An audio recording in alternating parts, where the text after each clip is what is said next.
Ngayon po ay araw ng Martes. Agad-agad. November 18, 2025. Ako po si Radyoman Zander Kayabyab. At ako po si Radyoman Angel Garcia. Dito sa programang Ang Say ng Taong Bayan, Alams na sa DZXL News 558 kHz. Sa inyong mga talapihitan, ang himpilan ng RMN. Tayo po'y napapakinggan din ng live sa Signal TV Channel 309. At live po tayo sa Facebook, sa DZXL News. Mga kasama, i-search nyo lamang po, paki-follow at pa-subscribe at pa-share na rin po itong ating episode ngayong araw. At speaking of ating mga nagbabagang mga balita, makakausap po natin si Undersecretary Claire Castro. Siya po ay USEC sa Presidential Communications Office at Palace Press Officer. Magandang umaga po, Attorney Claire. Si Zander po at si Angel. Good morning, Angel. Good morning, Xander. Oh. Parang may programa tayong tatlo. Oo nga. Tsaka ang taas agad Ang taas sa energy. kahit alam namin kayo po ay medyo puyat. Oo nga. Opo, Attorney Claire, opo, una po sa lahat, no, yung pagtindig po ni Senadora Amy Marcos sa rally po ng Iglesia ni Cristo kagabi o kahapon, yung kanya pong sinabi ay mga matitinding akusasyon po laban sa kanyang kapatid. Ano po ang reaksyon ng Palasyo ng Malacanang dito, ma'am? Nakakatawa siya. Hindi ba kayo natawa sa sinabi niya? Tagal-tagal ng issue nito. Matagal to na debunk. Matagal na napatunayan, pati yung AI video na yan, laban sa Pangulo, napasinungalingan na. Ano pa ba ang bago dyan? So, ito, kung tumayo man siya dito sa INC Peace Rally, ito ay planado, scripted, para siraan ng Pangulo. For what? Para sa kanya mga kaalyado? Para mawala ang Pangulo?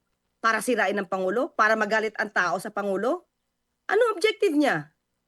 Kundi, wala. Gusto niyang tanggalin ng Pangulo sa pwesto.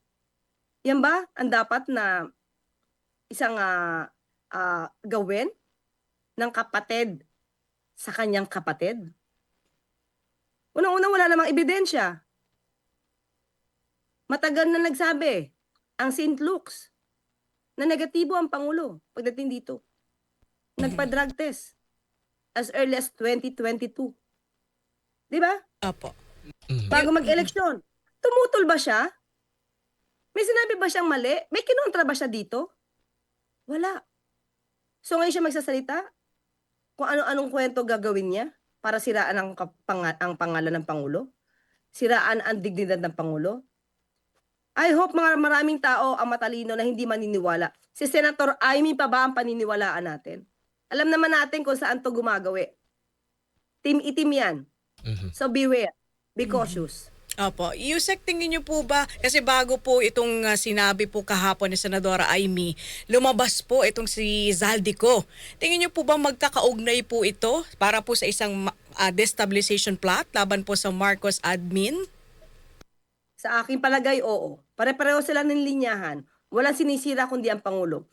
Instead, na iangat pa ang Pangulo dahil siya ay nagpapaimbestiga ng mga anomalyang flood control projects at infrastructure, instead na tulungan ng Pangulo na masawata at masugpo ang korupsyon, yung nagpapaimbestiga ang sinisiraan nila.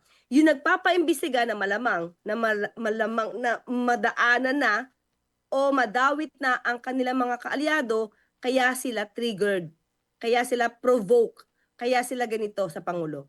Dahil pag nawala ang Pangulo sa pwesto, lahat malamang ng mga kaalyado at nasasangkot dito sa mga anomalya na to, magkakaroon na naman ng happy days are back again.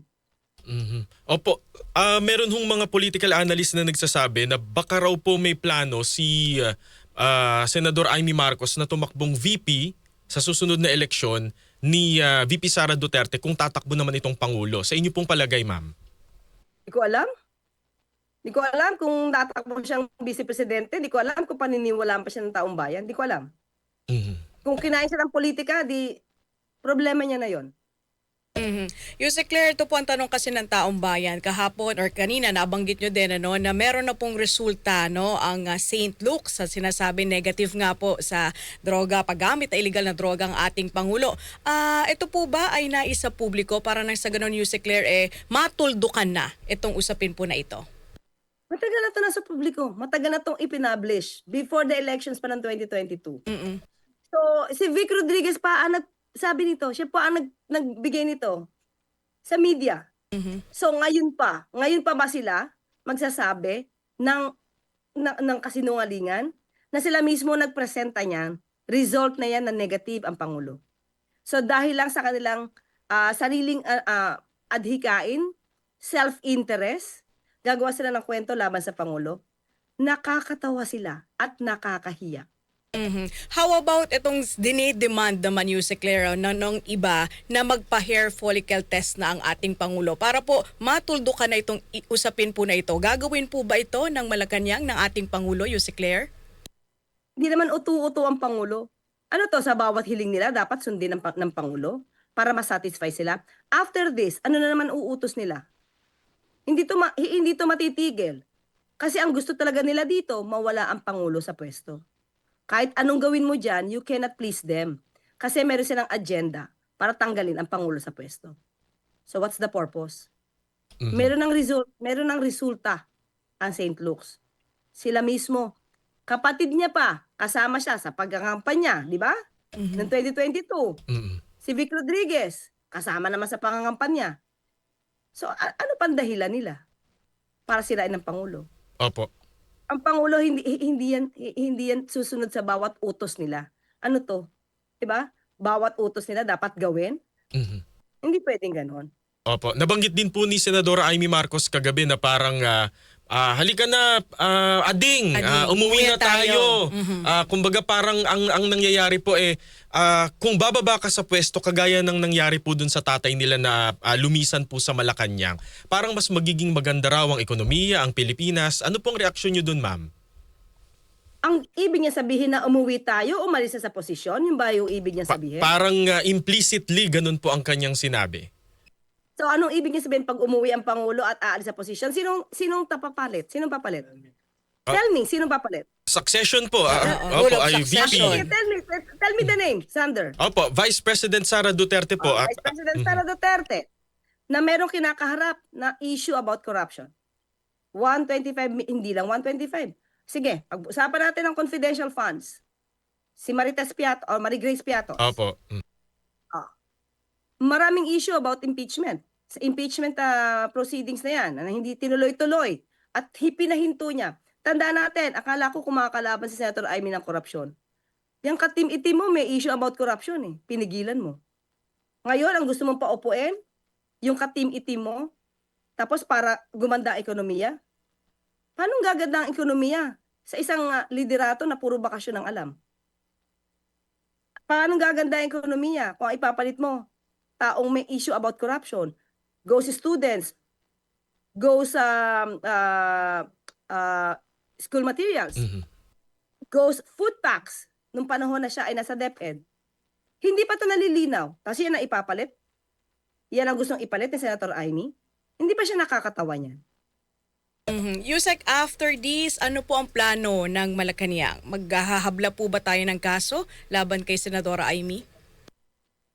Tignan po natin. Hindi ko po masabi. Hindi pa po napag-uusapan niya. Opo, kaugnay na rin po nun, sabi naman po ni VP Sara na meron daw pong crisis of confidence sa Malacanang. At ang term nga po niya parang ango-ango ang ginagawa raw tayong ganon. Lahat sila nakakatawa.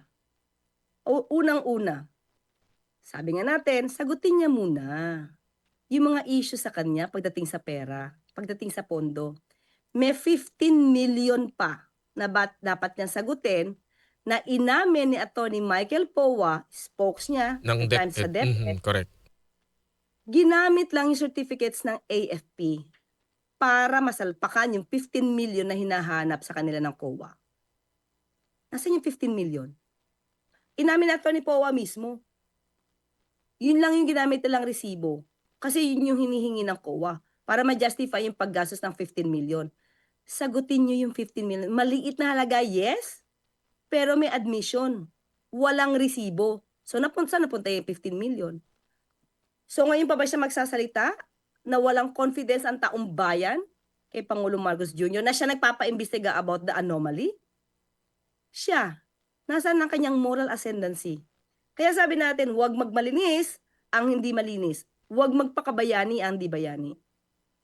Huwag mong kalimutan ang issue sa'yo. Kinakalimutan niya, isinasaintabi niya ang kanyang issue, pero binabakbakan niya ang Pangulong Marcos Jr. na nagpapaimbestiga ng anomalya. Mhm. Saan ang logic yun?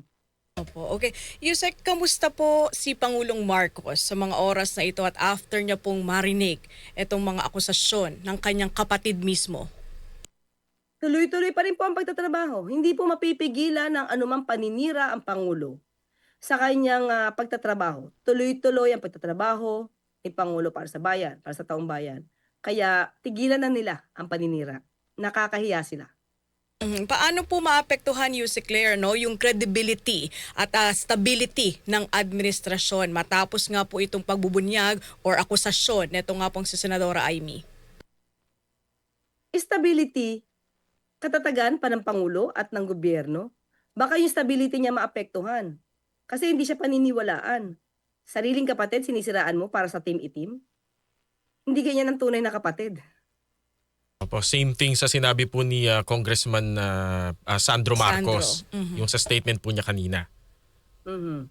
Opo. Attorney, ito pong pagbibitiw po sa pwesto ni na ES Bersamin at po ni DBM Secretary Pangandaman, ano ho yung magiging effect po nito sa ating cabinet, yung sa revamp po? Wala. Voluntary naman po ang kanilang pag-resign. Dahil kung sila man ay maiimbestigahan, mas gusto po nila na maging malaya ang pag-iimbestiga. At although hindi naniniwala ang Pangulo sa mga nabitiwan dito sa video lamang ito ni Zaldico. Mm. So hindi to kinatatakutan, hindi to kinakaalarma ng Pangulo. Nagkataon lang po si Secretary Mina at saka si ES Lucas Bersamin. Ang voluntary po kasi na bumitaw.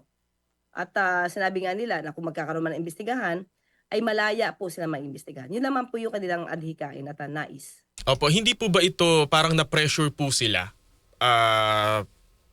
sa pagbibitiw po dahil po dun sa video o baka dahil sa rally, Mhm. etc.? Hindi, hindi. Alam naman natin ang rally naman ng INC ay for ano naman, peace rally naman to. Opo. Hindi naman para patalsikin ang Pangulo. Although yung mga nagsalita doon, Mhm. siguro hindi naman nila napigil at hindi naman nila alam yung adhikain ng ibang mga nagsalita doon, ang gusto pabaksakin ng Pangulo. Mhm. So, hindi.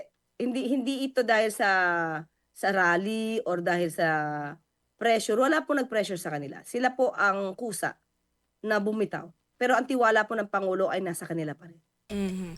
Yusek, ano po ang mensahe mo sa ating mga kababayan na naguguluhan na sa mga oras na ito dahil nga po sa kung ano-ano na yung ating mga naririnig mula sa rally, sa mga videos at sa kung ano-ano pa? Actually, Xander, Angel, Opo. hindi naman talaga magulo yung bansa. May nagpapagulo lang. Kung hahayaan lang nila ang Pangulo na magtrabaho at walang ganito mga fake news, ang dami-daming fake news, ang dami-daming troll na naninira, gumagawa ng kwento laban sa Pangulo, laban sa administrasyon, laban sa mga ibang liderato, hindi naman magulo eh. At dapat malaman ng tao na itong panggugulo ng mga team itim na to, obstructionist, destabilizers, nakaka-cause po ito sa hindi magandang dating no, ng ating ekonomiya. So, wag po tayo magpadala sa mga fake news peddlers, sa obstructionists, sa destabilizers. Bigyan po natin ng suporta ang ating Pangulo para po magtuloy-tuloy itong pag-iimbestiga sa maanumalyang flood control projects at infrastructure. Kapag ka po nawala ang Pangulo dito dahil nais ng mga ito na siya'y mawala, tandaan po natin, baka hindi na magtuloy-tuloy ang pagpapanagot sa mga sangkot. So, tayo po ang maging mapanuri. Maging mapanuri po tayo sa mga nadidinig natin. Opo. Attorney, siguro po, pahabol na tanong na lamang po mula po sa ating newsroom. Meron daw ho ba kayong reaksyon kasi kanina po nakapanayam si Secretary Larry Gadon at sinabi po niya na mukhang may bagman daw si Senador Amy Marcos sa DPWH. Wala po tayong alam dyan. Opo. Wala po tayong alam dyan. Hindi pa na pag-uusapan yan. Kung meron pong ebidensya si Attorney Larry Gadon, si Secretary Larry Gadon, mas maganda po siguro talaga maipalabas yan. Kasi kung makikita po talaga natin ano ba talaga ang dahilan, tunay pang dahilan maliban sa kanyang gustong tanggalin ng Pangulo, itong si Senator Amy, dapat siguro talaga mapakita kung meron pong ganyang mga ebidensya. Okay, with that, Yuse Claire, maraming salamat po sa inyong oras at panahon dito po sa aming programa. Mabuhay po kayo. Thank you, ma'am. Maraming salamat, Xander and Angel. Maraming salamat sa lahat. Nakausap po natin si Attorney Claire Castro, Undersecretary